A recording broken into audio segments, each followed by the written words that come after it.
Power. It has built empires and razed them to the ground. It has crowned kings and buried revolutions. But what is power? How does one seize it, bend it, and keep it from slipping through their fingers? Centuries ago, an exiled Florentine diplomat named Niccolò Machiavelli sat down to answer those very questions. The result was The Prince, a brutally honest manual that shattered illusions of morality and laid bare the mechanics of political survival. Far from romanticizing leadership, Machiavelli told aspiring rulers the cold truth. To wield power effectively, one must be willing to do what others won't. Welcome to Unfolding Journey, where we explore timeless ideas, unearth historical insights, and dive deep into the books that have shaped the world. If you love thoughtful analysis and storytelling that pulls no punches, you're in the right place. Today, we're unraveling the raw, unvarnished nature of power, as seen through the eyes of Niccolò Machiavelli. Let's begin. Machiavelli's The Prince is not a treatise about justice or ideal governance. It is instead a blueprint for effectiveness. Power, to Machiavelli, is the capacity to command obedience, maintain authority, and shape political reality according to one's will. He viewed politics not as a moral arena, but as a battlefield where the end, stability, control, survival, justifies the means. Power, in this framework, is not earned through virtue in the traditional sense, but through a calculated mix of force, strategy, and opportunism. For Machiavelli, a successful ruler must understand Realpolitik, the world as it is, not as it should be. As he famously wrote, "A man who wishes to make a profession of goodness in everything must inevitably come to grief among so many who are not good." In other words, if you cling to morality while others exploit ruthlessness, you won't survive. Thus, power isn't about being loved or even respected. It's about being effective, and above all, remaining in control. Machiavelli categorizes the acquisition of power into several types: hereditary, new, and mixed principalities, and each comes with its own unique challenges. Hereditary power, passed down through generations, is the easiest to maintain because it comes with an existing structure of loyalty and tradition. But new power, gained through conquest or fortune, is far more unstable and far more interesting to Machiavelli. In new principalities, the prince must immediately secure his position through force and strategy. The key, Machiavelli says, is to act decisively and without hesitation. Swift action discourages rebellion, while hesitation invites chaos. He gives the example of Cesare Borgia, one of his favorite figures, who gained power through the influence of his father, Pope Alexander VI, and then ruthlessly eliminated rivals to consolidate his position. Machiavelli praises Borgia's cunning, how he hired a cruel enforcer to pacify a rebellious province and then, once order was restored, executed the man publicly to distance himself from the brutality and gain public favor. A masterstroke of political theater. Here, we see Machiavelli's belief that seizing power often requires calculated cruelty. As disturbing as it sounds, he argues that cruelty, when used wisely and sparingly, can be more humane in the long run than indecisiveness or weakness, which can lead to prolonged instability. The acquisition of power, then, is not just a matter of conquest or chance. It's an art form, one that demands timing, deception, and a willingness to do the unsavory when necessary. Once power is acquired, maintaining it is even more challenging. Here, Machiavelli makes some of his most controversial claims. One of the central ideas is that a ruler must be willing to be feared rather than loved, if he cannot be both. Love is fickle, he argues. People are loyal only when it benefits them. But fear? Fear is reliable. As he writes, "Men have less scruple in offending one who is beloved than one who is feared." However, Machiavelli cautions against cruelty for its own sake. A prince must avoid being hated. Fear is useful only when it does not breed contempt.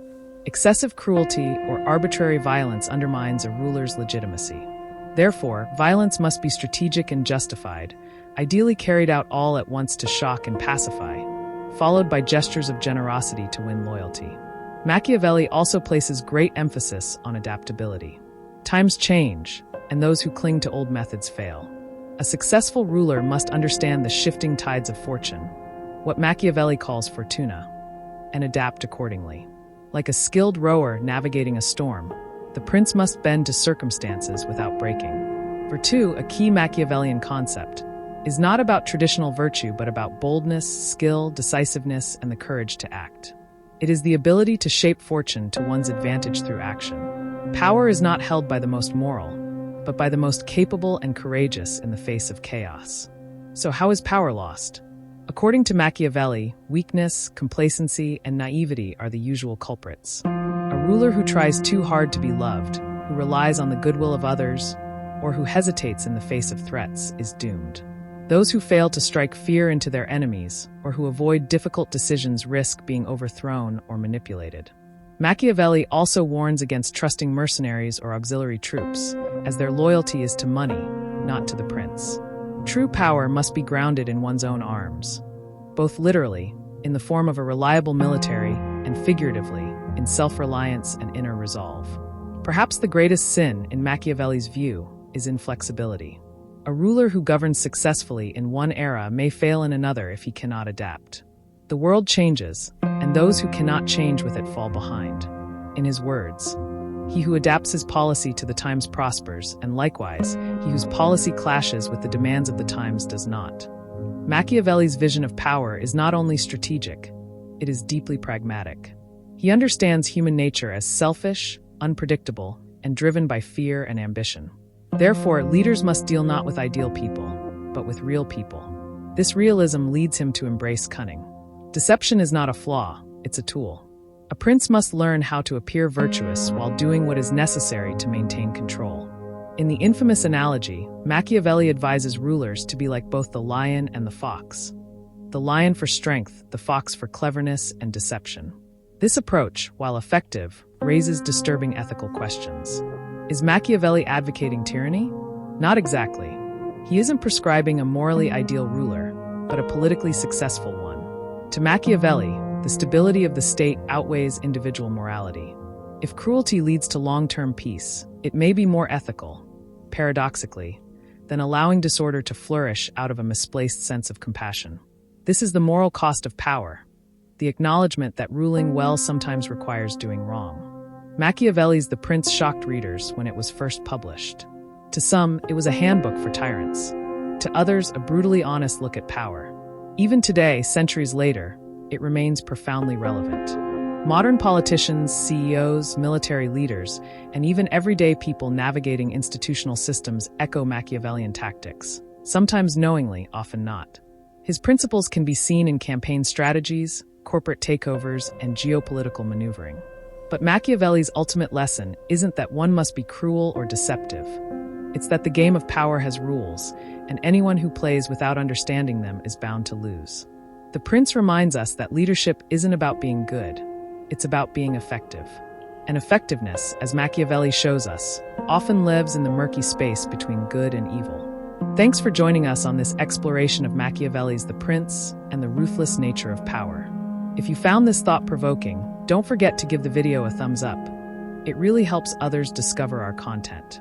And if you want more deep dives into the ideas that shape history and humanity, subscribe to Unfolding Journey and hit the bell icon so you never miss an episode.